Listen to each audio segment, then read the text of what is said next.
Bienvenue dans ce nouvel épisode du podcast gastronomique Parler Cuisine, présenté par Marc et Guy. Merci à ceux qui nous écoutent depuis iTunes, c'est l'épisode 77 ou 77.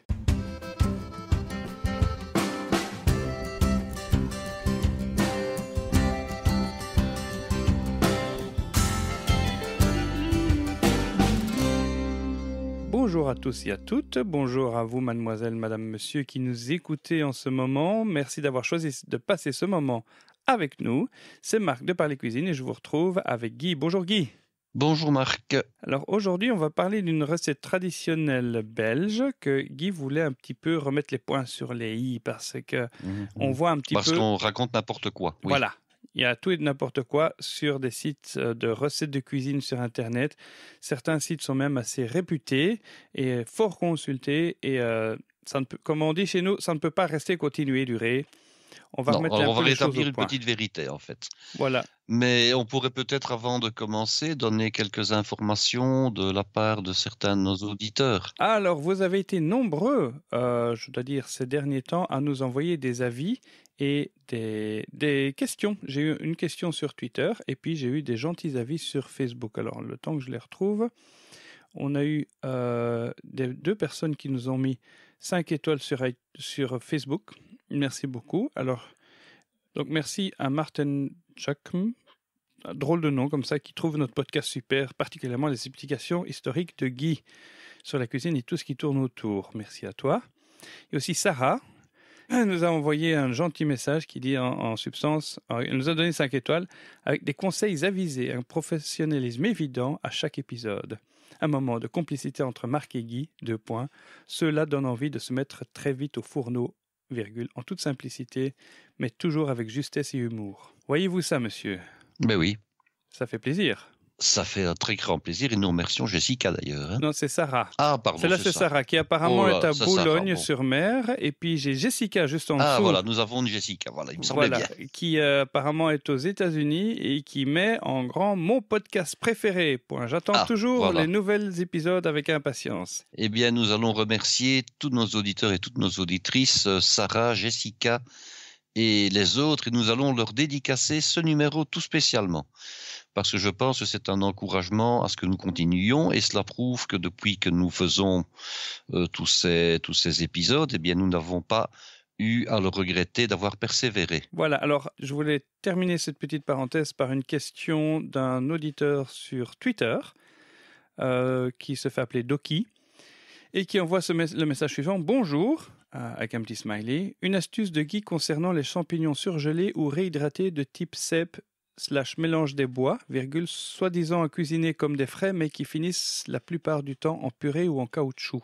Alors, quelques petites remarques. Ça ne pas un petit peu du type de champignon au départ et de la manière dont on l'a soit déshydraté, soit surgelé. Alors, j'explique d'où viennent les problèmes. On va d'abord prendre le cas des champignons déshydratés. Alors, c'est vrai que les cèpes sont des champignons parmi lesquels on trouve le plus de champignons déshydratés avec les champignons chinois de type shiitake, oreille de chat, oreille de Judas, etc. Il y a aussi les morilles. Alors, il y a les morilles aussi, oui. Effectivement. Alors, il y a 2 manières de réhydrater. On pense souvent qu'il suffit de mettre les champignons dans un peu d'eau froide et puis de les laisser un petit peu gonfler, puis que ça y est, non, pas du tout. L'idéal, c'est de réhydrater les champignons pendant une bonne douzaine d'heures. Ça, c'est quand on le fait à l'eau froide. Alors, un petit conseil, on met de l'eau froide dessus. On regarde à ce que les champignons soient bien immergés, quitte à les mélanger une fois de temps en temps.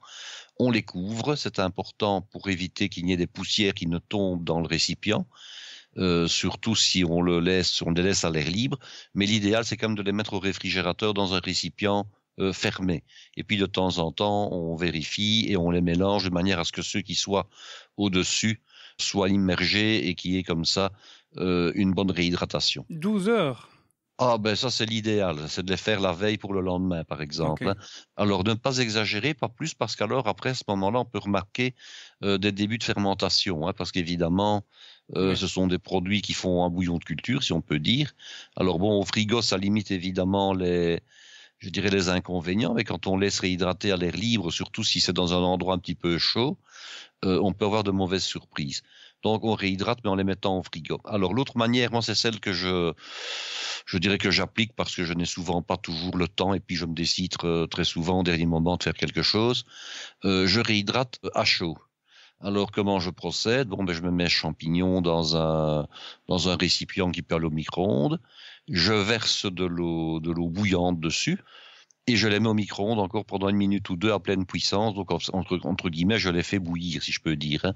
Et puis, je les laisse comme ça, un quart d'heure, 20 minutes. Et en principe, ils sont suffisamment réhydratés. Maintenant, on n'a jamais exactement la même configuration que quand il s'agit d'un champignon frais.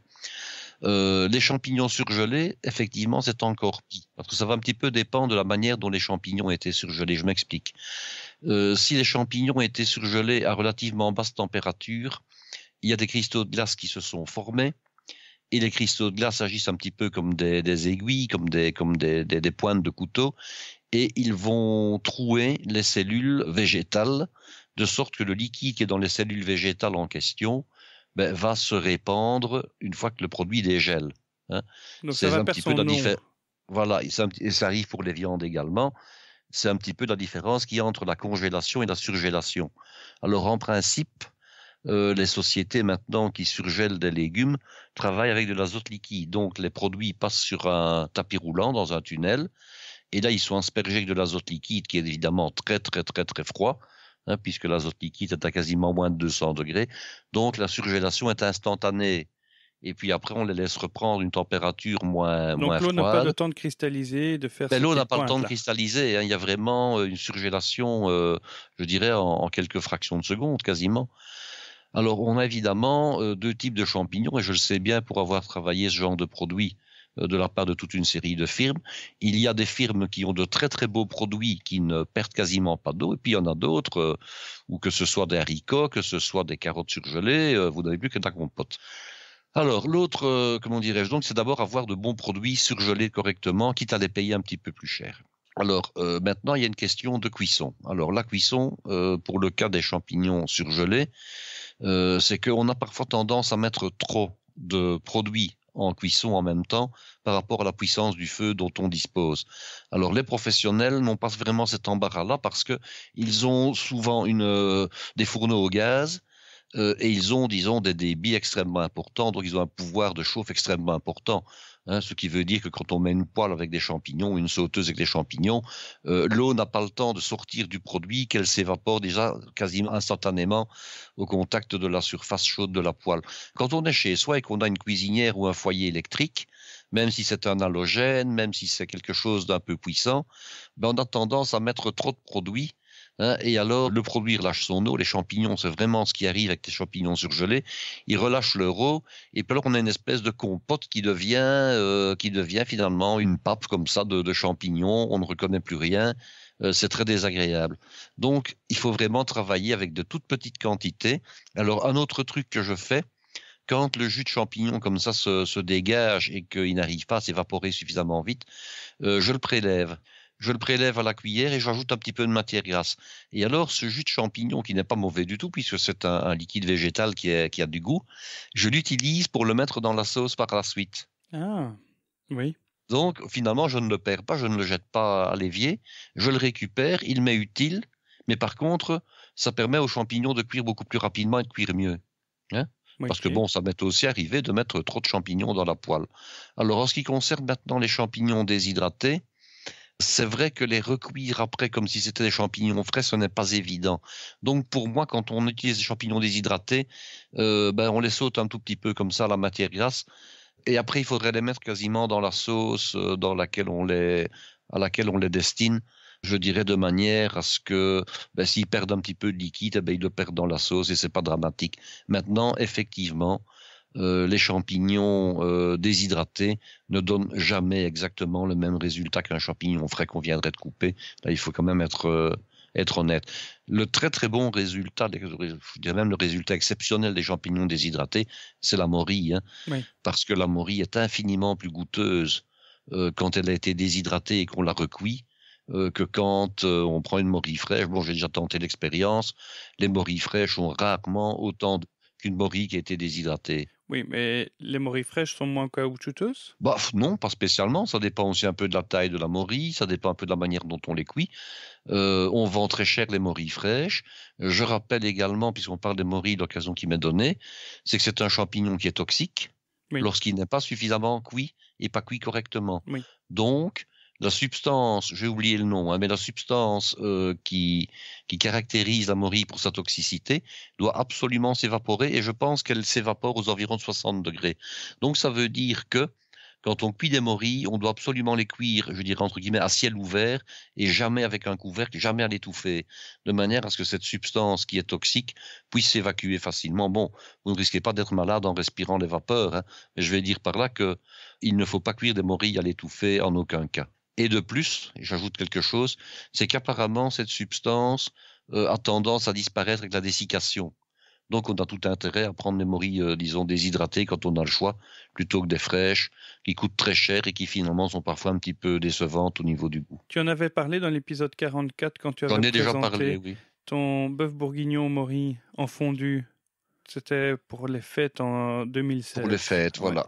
Mais quelle mémoire vous avez là? Non, c'est juste que j'ai la liste devant les yeux. Ah bon, d'accord. Non, parce que, en fait, je sais que j'en avais déjà parlé, oui, tout à fait. Parce qu'il y en a quand même qui ont tout écouté. Et je vais vous dire, je vais quand même pas leur rabâcher les oreilles toujours avec la même histoire. Et puis, ça sert à rien de raconter une histoire qu'on a déjà racontée auparavant. Donc, allez. Non, disons que le but quand on en parle comme ça, c'est d'éclairer ceux qui n'auraient pas encore écouté ou qui écouteraient notre premier épisode maintenant. Voilà, donc on peut jamais vraiment complètement effacer le caractère caoutchouteux des champignons surgelés. Déshydratés, en tout cas, bon, ça c'est un petit peu plus difficile, en tout cas. Oui. Moi, quand j'utilise les champignons des bois déshydratés, c'est vrai que ça donne beaucoup de goût à une sauce, mais je les hache finement, quoi. Je les mets rarement comme ça, tel quel. Il marche très bien, par exemple, c'est lorsqu'on veut accentuer un petit peu le côté sauvage d'une duxelle. Oui. Donc, j'ai déjà expliqué comment on réalisait une duxelle. On peut très bien réaliser une duxelle avec des champignons des bois, mais on peut aussi faire une duxelle mixte où on met par exemple 2 tiers de champignons de Paris, 1 tiers de champignons des bois. Et là, le champignon des bois déshydraté va très très bien marcher parce que une fois qu'on l'a réhydraté, on le hache, soit au couteau, soit avec un appareil, soit avec une roulette suisse, ce qu'on appelle encore un escargot. Et puis on l'ajoute à la duxelle de champignons frais. On cuit le tout ensemble. Et alors, ils peuvent très bien perdre de leur eau, ils peuvent très bien perdre un peu de leur liquide de réhydratation, ce n'est pas grave. Comme on évapore, disons, l'eau de végétation des champignons, ça ne pose aucun problème. Et là, justement, on a une espèce de compote de champignons. À une duxelle, c'est à peu près ça, c'est une compotée de champignons hachés finalement. Oui. Sinon, les champignons des bois, j'utilise ça aussi pour cuisiner des escalopes de faisan. Ah oui. Enfin, tout ce qui est gibier, généralement, j'ai toujours vu mon père faire ça. Alors, il rajoute un petit peu du vieux madère dans la sauce. Du madère, du porto, un vin un petit peu pointu comme ça, un peu goûteux, ça marche très bien avec les champignons. Voilà. Nous allons maintenant par contre parler de notre recette printanière. Alors, pourquoi tu as choisi cette recette d'abord? Parce que je trouve qu'elle était galvaudée sur Internet et ça me dérangeait beaucoup. Alors la recette, c'est une sauce sambrémeuse qui s'accommode généralement avec le poulet, parce que la recette de base, c'est un poulet sauté sambrémeuse. Alors, petite parenthèse, Sambre-et-Meuse en Belgique, c'est une région entre la rivière Sambre et la rivière la Meuse. Oui, ça c'est l'entre-Sambre-et-Meuse en fait, la région dont vous parlez, elle s'appelle l'entre-Sambre-et-Meuse. Mais la ville de Namur se trouve au confluent de ces deux. Au confluent des deux. Donc c'est une recette de Namur, sauce Sambre-et-Meuse. Quand on regarde un petit peu ce qui se passe sur Internet, on vous dit, enfin, on trouve en tout cas un écrit qui vous dit que c'est une recette qui existait dans les bonnes familles bourgeoises de Namur à une époque et qu'elle a été finalement codifiée. Bon, je suis quand même originaire de ce coin-là. Je ne me souviens à aucun moment avoir entendu, avant de faire mes études d'hôtellerie, que ce soit une recette qui existait antérieurement. Bon, je ne vais pas le nier à 100% parce que il ne faut pas être présomptueux, mais en tout cas, je n'en ai pas souvenir là. Alors, on voit sur Internet certains sites qui vous parlent de cette recette. Alors, on la trouve, je dirais, galvaudée. Je n'ai trouvé en fait aucun site qui correspond réellement à la recette telle qu'elle doit être réalisée. Pourquoi? Soit on vous ajoute des produits. J'ai trouvé la moitié des recettes à peu près, on mettait du blanc de poireau. Pour avoir pratiqué cette recette-là de nombreuses reprises et pour l'avoir apprise dans ma scolarité, il n'y avait aucune trace de blanc de poireau. Donc, je ne sais pas d'où ça vient. Ensuite, quand on trouve la recette avec les bons produits, c'est le traitement qui pose problème parce qu'on ne la réalise pas comme on doit la réaliser. Donc finalement, sur aucun des sites que j'ai vus, mais il y en a peut-être un quand même, hein, mais enfin sur tous ceux que j'ai consultés, je n'ai pas été satisfait.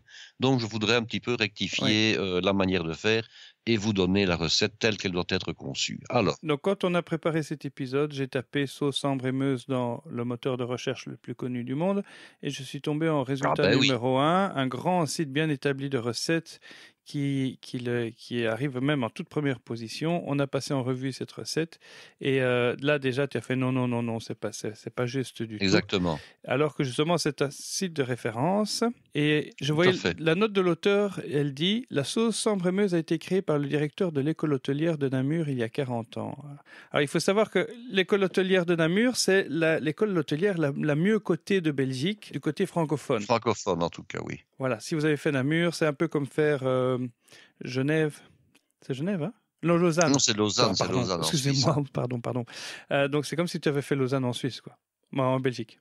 Bon. Et alors, je peux vous dire, on dit il y a 40 ans, donc ça nous ramène en 1978, si je ne me trompe. Oui. En 1978, la recette était déjà créée, elle existait déjà dans le lexique de l'école depuis des années, donc elle n'a pas été créée il y a 40 ans. Si elle l'a été, c'est il y a au moins 50 ans. Parce que Namur, c'est l'école que tu as faite. Exactement. Alors, on dit également qu'elle a été créée par le directeur. Alors, il y a deux options.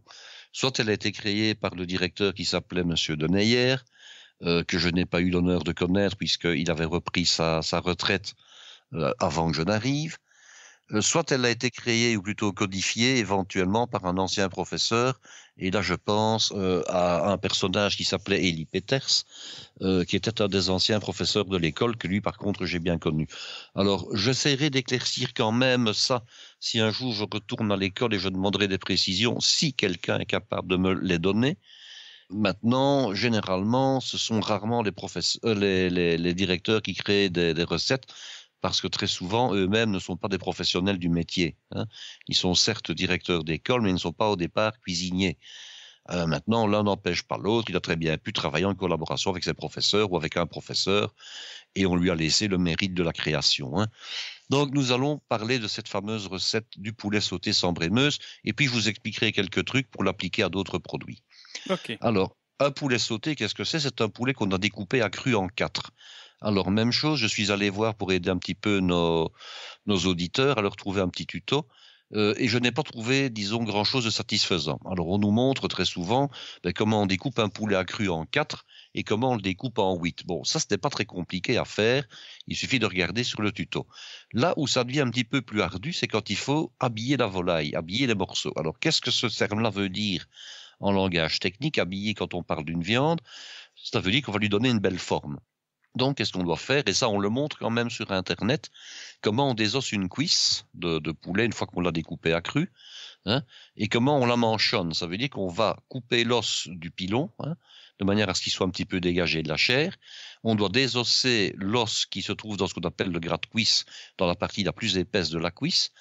Et on doit ensuite replier ce morceau, cette partie de chair de la cuisse, et la piquer. Donc, on fait un petit trou et on la pique dans l'os qu'on a réservé. Donc, on a une espèce de petite ballotine. Comme ça, la cuisse est repliée sur elle-même et elle est plus volumineuse, en tout cas en épaisseur. Hein, bien sûr, oui. La quantité de viande ne change pas. Le problème étant, c'est qu'on ne le montre pas pour le blanc. Or, le blanc peut être, je dirais, travaillé de la même manière. On doit couper une partie de l'aileron, on doit un petit peu désosser, et on doit de nouveau repiquer et se servir donc de l'os de l'aileron pour maintenir en place le blanc replié en deux. Ça, malheureusement, on ne le montre pas. Maintenant, ce n'est pas dramatique si nos auditeurs ne savent pas, je dirais, arranger leur viande comme ça. On peut évidemment très bien réaliser la recette avec les morceaux sans les avoir façonnés comme un professionnel le ferait. Alors l'autre astuce, c'est évidemment si vous allez acheter votre poulet chez un volailler ou chez un boucher, je dirais physique et non pas un rayon de grande surface, vous pouvez évidemment demander aux professionnels de vous le découper à cru, hein, et de vous façonner les 4 morceaux comme je viens de l'expliquer. Bien entendu, la carcasse, vous la récupérez et vous pouvez en faire un bouillon, vous pouvez en faire un fond de sauce ou la congeler, puis quand vous en avez quelques-unes à disposition, vous faites à ce moment-là une casserole de bouillon de poulet ou de bouillon de poule. Donc, votre volaille a été préparée de cette manière-là. De quoi avez-vous besoin? Vous avez besoin d'échalotes. Alors, pour 4 personnes, on va dire 2 petites échalotes ou une très grosse. Vous avez besoin de tomates. De nouveau, une très très grosse tomate ou 2 moyennes. Vous avez besoin de crème fraîche, l'équivalent de 4 décilitres, à peu près 1 décilitre par personne. Vous avez besoin d'un verre de vin blanc. Alors, pour vous donner une idée, on considère généralement qu'un verre, c'est 2 décilitres en langage culinaire. Bon, entre 1 décilitre et demi et 2 décilitres, c'est très bien. Vous avez besoin également un vin blanc sec. Okay. C'est une recette qui n'est pas une recette douce du tout. Donc, un vin blanc sec. Bon, il ne faut pas prendre non plus un vin trop bas de gamme parce qu'alors on a vraiment un vin très, très, très, très, très, très sec. Et alors, la sauce n'est quand même pas très goûteuse. Il faut un vin qui ait du goût, mais qui ne soit pas non plus un vin qui est un torboyau. Okay. Et ça, c'est quand même le grand tort qu'on a en cuisine dans certains établissements, et même dans certaines écoles hôtelières d'ailleurs. On cuisine avec des vins qui sont des vins blancs ou des vins rouges, mais issus vaguement d'un des pays de la communauté européenne, et on a vraiment du torboyau. Oui, voilà. C'est pas très bon. Oui. Alors, écoutez, un vin blanc de Loire, par exemple, un vin blanc de Bourgogne, ça va très bien. Un vin blanc d'Alsace, à condition qu'il ne soit pas trop parfumé. Et un vin blanc, je dirais, de la Moselle luxembourgeoise, pour citer quelques exemples. Un chardonnay, de toute façon, va très bien marcher. Alors, donc du vin blanc. Et alors, surtout, qu'est-ce qui va lui donner du goût à cette sauce et une particularité? C'est de l'estragon. Donc, il faut une demi-botte d'estragon pour 4 personnes. Estragon frais si possible, mais je vous donnerai un autre truc, on peut utiliser autre chose si on n'a pas d'estragon frais. Alors, comment procède-t-on? On prend d'abord un plat sauté ou une sauteuse, on va y mettre un peu de matière grasse, on va y déposer sa viande et on va la colorer, on va l'assaisonner bien sûr de sel et de poivre et on va la retourner. Alors, on aura préparé des tomates concassées. Alors, qu'est-ce qu'une tomate concassée? C'est une tomate qu'on a mondée, donc on a enlevé la peau avec... disons, le fait d'avoir plongé dans de l'eau bouillante pendant 10 secondes. On l'a ensuite coupé en 2 à l'équateur. Avec les doigts, on enlève l'eau de végétation et des pépins. Et puis après, on coupe la chair dans les 4 sens de manière à avoir des dés. Ça, c'est une tomate concassée. On a également ciselé son échalote. Alors, l'échalote, on l'a ciselée. Ça veut dire qu'on va, avec un couteau bien effilé, de nouveau la couper dans les 3 dimensions de manière à avoir des mini-cubes qui font maximum 2 mm d'épaisseur. Ça, c'est une échalote ciselée. L'estragon, on l'a bien sûr passé à l'eau pour le laver et on l'a effeuillé. On a d'une part les branches, on a d'autre part les feuilles. On peut également prévoir un petit peu de persil, un peu de cerfeuil, éventuellement un tout petit peu de ciboulette. Ce sera pour terminer la sauce à la fin et pour mettre sur la viande en présentation. Donc, la viande a commencé à cuire. La recette classique dit qu'on doit ajouter les échalotes à ce moment-là, quand la viande est à peu près cuite à moitié. Il faut considérer que des morceaux de poulet sauté doivent cuire une bonne vingtaine de minutes au total. Et la recette dit également, attention, l'échalote ne peut en aucun cas colorer. Alors c'est un petit peu difficile évidemment parce que vous devez à la fois continuer à cuire votre viande et vous devez en même temps, je dirais, empêcher que l'échalote ne colore. Donc qu'est-ce qu'il faut faire? À ce moment-là, on retire sa viande à mi-cuisson. Dans la matière grasse qui se trouve là, on ajoute les échalotes. Et puis, on les fait revenir sans les colorer. Alors là, je vous donne un petit truc qui n'est pas prévu dans la recette classique. Eh bien, comment on fait? Vos échalotes, vous les mettez dans une tasse ou dans un petit récipient qui va au micro-ondes. Vous prenez un tout petit peu de matière grasse de la cuisson du poulet. Vous mettez une petite pincée de sel. Vous mettez l'équivalent de 2 cuillères à café de matière grasse sur les échalotes. Vous mélangez, vous couvrez et vous mettez au micro-ondes pendant 1 minute, 1 minute et demie. Et là, ça c'est vraiment le truc que moi j'utilise quasiment dans toutes les sauces où on doit mettre de l'échalote pour des sauces de viande. Je précuis mon échalote à l'avance. Donc l'échalote va être précuite, forcément sans coloration. Vous pouvez l'ajouter à ce moment-là dans votre base de cuisson dans l'ustensile et vous n'aurez plus aucun risque qu'il y ait de coloration. Pourquoi? Parce que juste après, vous allez ajouter les dés de tomates. Et alors les dés de tomates, on doit les faire revenir un tout petit peu à sec comme ça dans les échalotes et dans la matière grasse, pour justement enlever à la fois et de l'eau de végétation et un petit peu de leur acidité, parce qu'on sait que les dés de tomates sont généralement un peu acides quand les tomates ne sont pas toujours très mûres. À ce moment-là, après 2-3 minutes, vous ajoutez le vin blanc et vous faites réduire. Alors vous faites réduire de combien? Vous faites réduire quasiment, je dirais, à 1/4 de la quantité d'origine. Donc il va rester, entre guillemets, un tout petit peu de sauce, un petit peu de sirop fait de vin blanc et des sucres de cuisson de la viande et les légumes. Ensuite, vous ajoutez la crème, La crème, bien entendu, doit réduire. Et c'est à ce moment-là que vous rajoutez votre viande. Donc, à ce moment-là, vous avez à la fois la finition de la cuisson de la viande qui va s'opérer, tout en faisant la réduction de la sauce. Bien sûr, on ne travaille pas à couvert, évidemment. Alors, une fois que la sauce atteint la bonne consistance, vous vérifiez que votre viande soit cuite. En principe, ça se fait de manière concomitante. À ce moment-là, vous finissez votre sauce en ajoutant l'estragon et en ajoutant éventuellement un peu de persil haché et un petit peu de cerfeuil, mais c'est l'estragon qui est la plante, qui est l'herbe qui doit dominer. Alors, rectifiez l'assaisonnement, sel, poivre évidemment. C'est une viande qui se sert nappée puisque la cuisson s'est faite en même temps que la sauce ne se faisait, donc la viande peut être nappée, il n'y a aucun problème. Avec quoi sert-on généralement ce plat-là? Bon, c'est souvent un plat qu'on fait au printemps, en été, ce n'est pas vraiment un plat d'hiver, puisqu'il y a une herbe qui rappelle le printemps, il y a les tomates. On sert très souvent des haricots verts, des haricots princesses, on sert éventuellement des frites, on sert éventuellement des pommes cocottes ou des pommes château, ce sont des pommes que l'on a fait rissoler au four. On sert des croquettes, on sert de la pomme duchesse. Ce sont vraiment les accompagnements traditionnels du poulet sauté sauce sambrémeuse. Et on cuisine cette recette dans les restaurants dans la région namuroise? Je ne me souviens pas en avoir mangé au restaurant parce que ce n'est pas le genre de plat que je prendrais puisqu'on peut le réaliser très facilement chez soi. Mais je pense qu'il y a quelques restaurants qui doivent le proposer à leur carte, oui. C'est plus de la cuisine de restaurant ou de brasserie? Ah ben c'est un très beau plat de brasserie. En fait, c'est ce qu'on appelle la cuisine bourgeoise. Oui. C'est le genre de plat qu'on servait éventuellement en famille de dimanche ou quand on reçoit des gens un petit peu importants qu'on veut honorer. Bon, on faisait un poulet sauté sambrémeuse. Mais l'astuce en fait de la recette consiste à suivre les opérations telles que je viens de les donner. D'abord les échalotes, tout de suite après les tomates à sec, ensuite le vin blanc on fait réduire et puis seulement la crème qui doit également elle-même réduire. Alors maintenant, vous allez me dire, est-ce qu'on peut réaliser cette sauce-là d'autre façon? Ben oui, imaginons, au lieu de faire ça avec une viande qui a été coupée en 4 à cru comme le poulet, est-ce qu'on peut le faire avec un poulet rôti entier et avec un pintado, par exemple? Oui. Parce que c'est une sauce qui marche très très bien avec le pintado. Ben oui, évidemment. Vous cuisez votre poulet ou votre pintado comme vous êtes habitué, mais là vous devez le cuire à fond, vous devez le cuire jusqu'à son terme, c'est-à-dire jusqu'à ce qu'il n'y ait plus de jus lorsqu'on l'égoutte qui colore, qui coule, encore un petit peu rosé. Le jus doit être blanc. Oui. Vous mettez votre poulet ou votre pintado dans un autre récipient et vous le gardez éventuellement dans un four doux, de manière à ce qu'il ne refroidisse pas. Vous prenez la matière grasse de la sauce. Il faut évidemment à ce moment-là prendre un récipient pour la cuisson du poulet qui peut après aller sur le fourneau, qui peut aller sur la flamme, donc un récipient métallique ou éventuellement en verre particulier qui peut le permettre, mais je préfère quand même un récipient en métal. Vous vérifiez s'il n'y a pas trop de matière grasse, parce qu'il ne faut pas qu'il y en ait beaucoup, étant donné que la matière grasse résiduelle pourrait après faire des yeux de gras dans la sauce crème. Donc ça, on doit vraiment regarder à ce qu'il n'y en ait plus trop.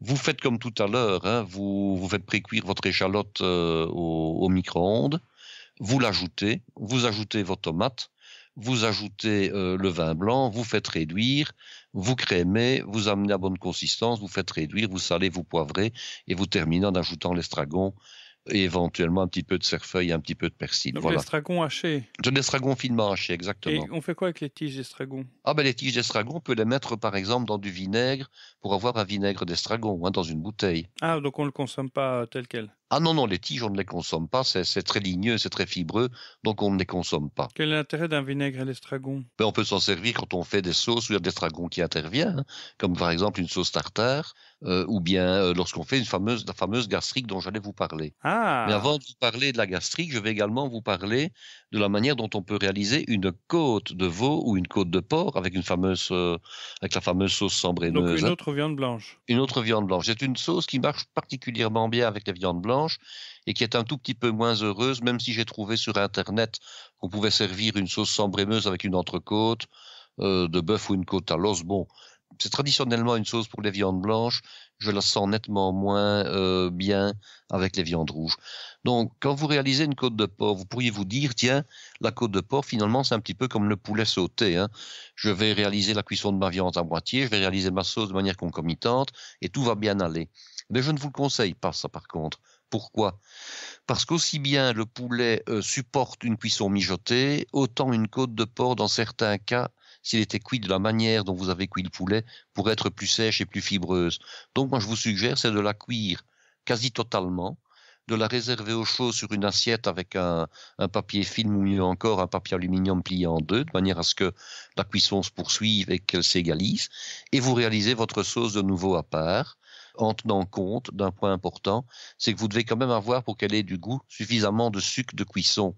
Et ça, malheureusement, avec les poêles actuelles, genre poêle en téflon, ce sont des fameuses poêles qui n'accrochent plus, vous n'avez quasiment plus de sucre de cuisson dans le fond de votre récipient de cuisson.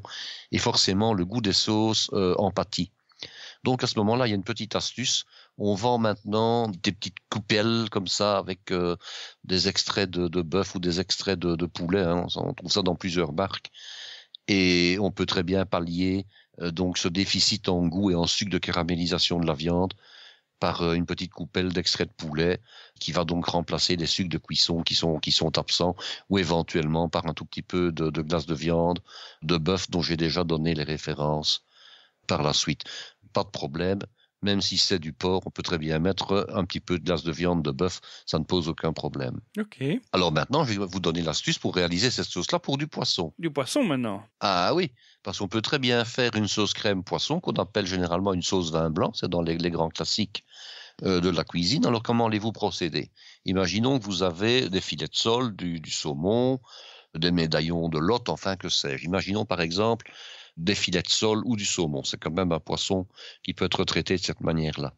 Alors, on prend ce qu'on appelle une lèche frite. Donc c'est un récipient qui peut aller à la fois au four, mais qui peut après aller éventuellement sur le fourneau pour procéder à la réduction de la sauce. Et on va donc mouiller le poisson avec à peu près un tiers de vin blanc et 2 tiers de fumet de poisson. On va ajouter les échalotes hachées. On va ajouter la tomate concassée comme tout à l'heure.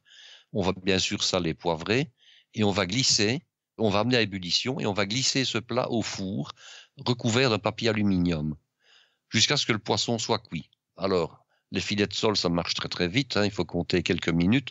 Si c'est un pavé de saumon, vous allez devoir compter facilement une dizaine de minutes.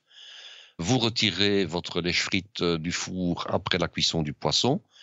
Vous réservez le poisson, donc vous enlevez le poisson avec une pelle à poisson, vous le réservez dans un autre récipient de manière à pouvoir le remettre dans un four doux, de nouveau avec un papier aluminium, de manière à ce qu'il ne refroidisse pas. Vous amenez votre fond de cuisson de sauce à ébullition sur le fourneau et vous faites réduire à état sirupeux. Après seulement, vous crémez, vous faites de nouveau réduire la crème ou bien éventuellement vous la liez, mais traditionnellement on prend une crème à 35 ou 40% de matière grasse et on la laisse arriver à consistance par réduction. C'est vraiment la meilleure des recettes, c'est celle-là. Vous salez, vous poivrez, vous mettez votre estragon et éventuellement un petit peu de persil, un petit peu de cerfeuil. Et votre sauce est prête et vous n'avez plus qu'à en happer le poisson de nouveau, servir avec pomme nature, servir avec des pâtes, servir avec une pomme duchesse. Ce sont les grands classiques de l'accompagnement d'un poisson qui a été cuit je dirais, dans une sauce vin blanc. Et un bon petit verre de vin blanc pour accompagner ça. Et un petit verre de vin blanc, vous choisissez évidemment, si c'est possible, le même vin à la fois pour la cuisson et pour accompagner le plat lorsque vous le dégustez. Donc le grand classique, c'est le chardonnay actuellement, qui est le grand vin blanc qui a toutes les faveurs du public, hein, parce que c'est un vin, je dirais, c'est un vin Coca-Cola, le chardonnay. Il passe partout, il plaît aux jeunes. On en trouve aussi bien dans les régions françaises que maintenant dans les vignobles qu'on a plantés en Belgique. On le trouve également dans tous les vins du Nouveau Monde, que ce soit les vins de Californie, les vins d'Argentine, les vins du Chili, les vins d'Afrique du Sud, les vins d'Australie, les vins de Nouvelle-Zélande. C'est vraiment le chardonnay qui est le cépage du moment. Tu veux dire que même avec le poulet, je peux servir le vin blanc? Ah, tout à fait. Bon, traditionnellement, on va plutôt servir le poulet avec un vin rouge léger, hein. Donc, ça peut être un vin de Bourgogne, ça peut être un vin de Loire, éventuellement un Bordeaux. On évitera. Quand je dis un vin de Bourgogne, attention, pas les grands Bourgognes de la Côte d'Or, hein. Donc, pas des Gevrey Chambertin, pas des Nuits Saint-Georges, pas ce genre de vin-là. Un vin de la Côte Mâconnaise, éventuellement un Beaujolais, mais pas un Beaujolais nouveau ni primeur, hein. Un Beaujolais, disons, d'un des 10 crus. Mais léger, voilà. Okay. Ça, ce sont les vins rouges qui iront facilement avec ce plat lorsqu'il s'agit d'une viande, mais vous pourriez très bien le servir avec un vin blanc, le même qui a servi à préparer la sauce. Donc voilà, vous avez comme ça 3-4 manières de faire. Alors le dernier petit point que je voulais vous expliquer concerne l'estragon. Alors les professionnels utilisent quelquefois une base d'estragon conservé au vinaigre et qu'on appelle une gastrique. non pas une gastrite, qui est l'inflammation de l'estomac. Hein. Oui. Alors, une gastrique, comment est-ce que ça se réalise? On s'en sert également comme base pour la béarnaise et tous les cuisiniers professionnels savent comment on doit la réaliser. Comment tu écris ça? Alors, ça s'écrit avec un G-A-G-U-A-S-T-R-I-Q-U-E. Ok. Une gastrique. Alors, comment réalise-t-on une gastrique? On a besoin d'estragon, on a besoin d'un peu de cerfeuil, on a besoin de persil et on a besoin également d'échalotes. Ce sont les herbes que j'ai évoquées tout à l'heure.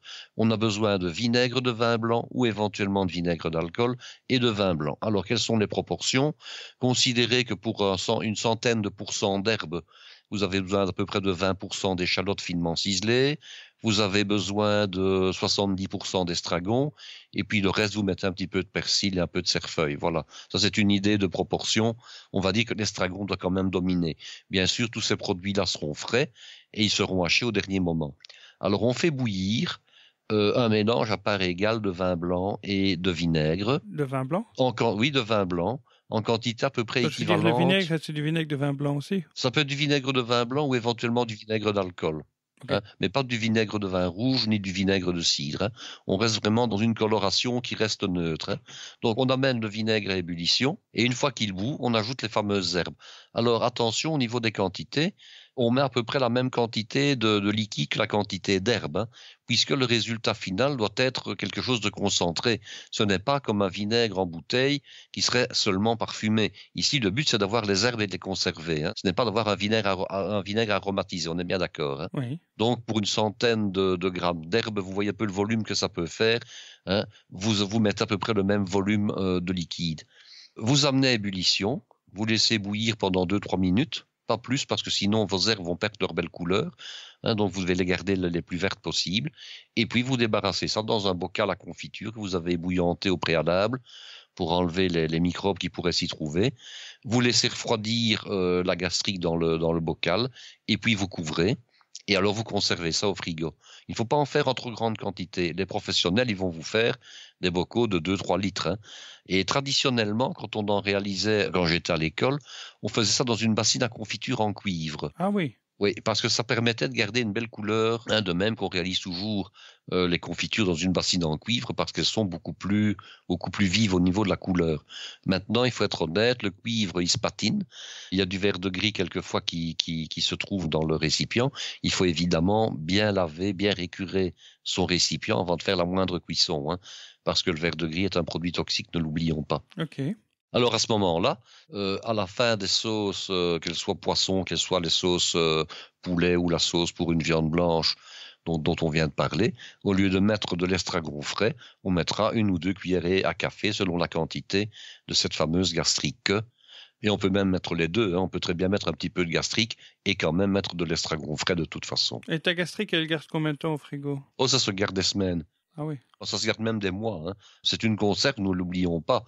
Donc, elle peut se garder 2-3 mois sans aucun problème. Parce que, oui, à cause du vinaigre, tu veux dire? Ben, grâce au vinaigre, hein, parce qu'en fait, on réalise la même chose lorsqu'on fait des cornichons au vinaigre. Hein. Les cornichons au vinaigre, ce n'est jamais fait que du vinaigre pur. C'est toujours du vinaigre coupé d'eau à moitié. Hein. Donc ici, on remplace l'eau par le vin blanc, tout simplement, mais le résultat est à peu près équivalent. Hein. Donc c'est un petit peu comme si on conservait comme des cornichons, des herbes à la place des cornichons. Ok. Et alors on se sert également de cette gastrique pour faire la béarnaise. Ah. Alors, vitesse, comment on fait ça? Eh bien, comment on fait ça? On prend 2 ou 3 jaunes d'œufs, on les met dans une sauteuse, on met 2-3 cuillerées d'eau et on ajoute 1 cuillère à café ou 2 cuillères à café de la fameuse gastrique. On bat. On fait cuire ces jaunes d'œufs en les fouettant, hein, et ensuite on ajoute le beurre fondu à température de bouche, donc à 35-36 degrés, et on monte sa béarnaise de cette manière-là avec de la gastrique et non plus de l'estragon frais. Il faut veiller à ce que les œufs ne cuisent pas. Ben, c'est-à-dire qu'ils doivent cuire. Coagulent pas. Ils doivent pas coaguler, ils doivent cuire un peu comme quand on réalise un sabayon. Hein. Donc c'est-à-dire qu'ils doivent être cuits parce qu'on doit vérifier absolument que les jaunes d'œufs soient cuits. Alors comment vérifie-t-on? Eh bien, lorsqu'on fouette le mélange, on doit voir à un moment donné le fond de l'ustensile apparaître. Ah oui. Ça, c'est le signe que la cuisson des jaunes d'œufs est suffisante. Et ça, c'est le petit truc pour éviter d'utiliser de l'estragon frais. Ben, c'est-à-dire qu'à une époque, l'estragon frais, on ne le trouvait qu'en été. On ne trouvait pas de l'estragon frais en plein hiver parce qu'on n'achetait pas ces herbes venant d'Égypte ou venant d'Afrique du Nord ou venant d'Israël. hein, ou venant du fin fond d'Espagne en plein hiver. Donc forcément, on devait faire une conserve d'estragon et on utilisait ça à la place de l'estragon frais. Hein. Je peux tout à fait comprendre parce que même ici dans les supermarchés où qui soi-disant ont de l'estragon frais régulièrement, c'est assez parfois quand j'en ai besoin, je n'en trouve pas. Généralement, c'est un peu comme la police, hein, quand on a besoin, c'est pas là. Ah oui. Et les jours où il y a comme ça des jours où j'en ai pas besoin et puis je vois qu'ils en ont trop au point qu'ils le liquident à des prix ridicules. Donc, alors tu peux faire de la gastrique avec. Hein. eh ben voilà, maintenant je sais comment faire de la gastrique. Merci Guy. Je vais m'endormir moins bête que je me suis réveillé ce matin. Oui. Bon, je précise que pour faire la gastrique, on effeuille les branches d'estragon. Hein. On ne prend pas non plus les parties ligneuses. Quand je dis qu'on met de l'estragon haché, il va de soi que ce sont les feuilles. Ce ne sont pas les bottes d'estragon entières. Et les branches d'estragon, donc tu dis que je peux en faire du vinaigre à l'estragon. C'est avec n'importe quel vinaigre ou il faut un vinaigre particulier? En généralement, c'est un vinaigre d'alcool ou un vinaigre de vin blanc. Okay. Et alors, ce vinaigre donc de vin blanc à l'estragon que vous avez réalisé, vous pouvez très bien l'utiliser pour faire la fameuse gastrique en question, puisqu'il aura déjà le goût de l'estragon en partie. Il faut combien de temps pour que ça prenne le goût de l'estragon? Faut quand même compter 1 semaine ou 2 de macération pour dire qu'on a un résultat valable. Donc, ce sera bon pour la prochaine gastrique, pas pour maintenant. Pas pour celle de maintenant, évidemment. Voilà. Ok. Super. Bon, c'est une bonne cuisine à l'estragon que tu nous fais là. Ça me rappelle justement une recette de scampi que mon père avait imaginée qui ressemble très fort à celle du poulet Sambre-et-Meuse d'ailleurs. La sauce Sambre-et-Meuse. Peut-être qu'un jour je vous en reparlerai. C'est un secret de famille qu'on se garde entre nous. Il faut être invité à notre table pour pouvoir en profiter. Eh bien, quand tu inviteras les auditeurs, oui, manger chez toi. N'oubliez pas qu'on risque de faire un meet-up avant les vacances. On ne sait pas trop ce qu'on fera pendant les vacances. Est-ce qu'on enregistre une série d'épisodes comme ça et puis qu'on va lancer en automatique, ou bien alors on prend tout simplement un break et puis on va réfléchir un petit peu. Je pense qu'on pourrait enregistrer quelques épisodes qui seraient diffusés, même si nous ne les enregistrons pas, je dirais, à proximité de leur diffusion. Hein. Voilà, donc ce sera oui. Donc, c'est tout. Ah, pour la recette de la sauce Sambre-et-Meuse, oui, c'est tout pour le moment. Voilà, je vous remercie de nous avoir écoutés, d'avoir passé ce moment en notre compagnie.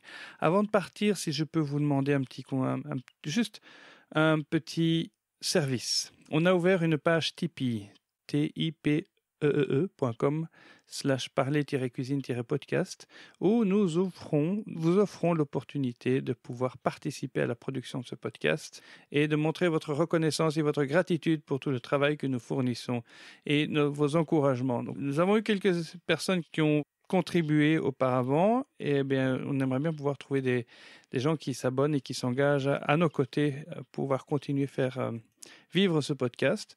Donc j'en appelle à votre générosité, à votre volonté aussi et votre engagement. Ça nous fera infiniment plaisir en tout cas et merci d'avance. Voilà. Sinon ce sera tout. La semaine prochaine, de quoi va-t-on parler, Guy? Ah, je ne sais pas, je me tâte. Ouais, tu avais déjà évoqué le sujet, on avait parlé à l'épisode précédent, mais ça demande peut-être un peu plus de travail. Oui, voilà. Et alors, je vais quand même regarder pour y travailler très rapidement, mais c'est le genre de sujet que je ne peux pas faire sans avoir fait quelques prises de notes au préalable, parce qu'il y a peut-être quelques chiffres à donner. Voilà. Donc, il est parti d'une idée d'un jour, parce qu'il y a une époque où nous étions actifs dans un club gastronomique, où on se recevait l'un chez l'autre à manière régulière.